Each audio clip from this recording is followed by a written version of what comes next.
সরকারের সমালোচনা করা শুধু বিরোধী দল না, নাগরিকেরও দায়িত্ব যে সকল দলকে সমর্থন করে। সমালোচনায় সরকারে থাকলে প্রোপাগান্ডা মনে হয়। সে না, প্রোপাগান্ডা মনে হয় না, প্রোপাগান্ডাকেই প্রোপাগান্ডা মনে হয়। ফটো কার্ড, ভুয়া ভিডিও কার্ড, এটা সবাই করে, এটা সবচেয়ে বেশি BNP bot ID, bot ID সবচেয়ে বেশি বিএনপির আছে। সরকার কি জনগণ থেকে দূরে সরে যাচ্ছে? এটা বিরোধী দলের অনেক কিছু মনে হয়। হ্যাঁ, তাদেরকে মনে হয়, তারা তো নির্বাচনের আগে মনে হয়েছিল তাদেরকেই সারা দুনিয়া চায় তাদেরকে ক্ষমতায় বসাইতেই। দেখেন, এখানে আমি অ্যান্টিসেমিটিজমের উদাহরণটা বিএনপির সাথে তুলনার জন্য আমি দিচ্ছিলাম ফ্রিডম অফ স্পিচের, মানে মত প্রকাশের স্বাধীনতার কথা বলতে গিয়ে।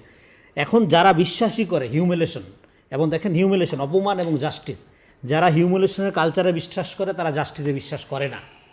কারণ যারা হিউমিলেশন করে, অন্যকে ডিফেম করে, অন্যকে অপমান করে, ব্যক্তি আক্রমণ করে, ব্যক্তি নিন্দা করে, ব্যক্তির কুচ্ছা রটনা করে, ব্যক্তির বিরুদ্ধে প্রপাগান্ডা করে, তারা জানে যে তাদের পক্ষে জাস্টিস চাওয়া সম্ভব না।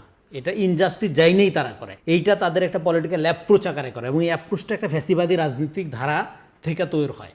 যাদের কোনো রাজনীতি নাই তাদের রাজনীতি হলো অন্যকে ডিফেম করা। বিএনপি খারাপ, সরকার জনগণের টাকায় চলে, সারা পৃথিবীতেই চলে। জনগণের টাকা চলে বইলে সরকারের বিরুদ্ধে আপনি প্রপাগান্ডা করতে পারেন না। সরকারের কনস্ট্রাকটিভ সমালোচনা ডেফিনেটলি জরুরি।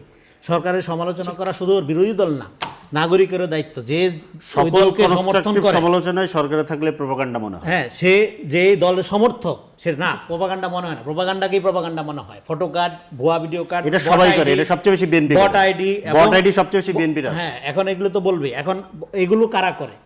এগুলো একটা ইন্ডাস্ট্রিয়াল লেভেলে এই ইলেকশনের আগের থেকে তারা শুরু করছে, এখনো তারা এই কালচার চালায় যাচ্ছে।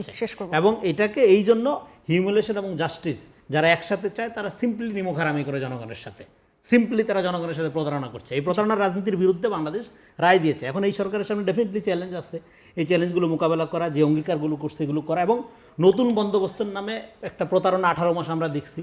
এই পুরানা প্রতারণার থেকে বের হয়ে বাংলাদেশকে একটা পুনর্গঠন প্রক্রিয়ার দিকে হাঁটতে হবে জনগণকে সাথে নিয়ে। এবং এই যে সড়ক দুর্ঘটনার কথা বললেন, এইটা বাংলাদেশে আমি বলবো এই যে পরিবারগুলো, এই ইমিডিয়েট সরকার যেন তাদের দিকে সাহায্যের হাত বাড়ায়।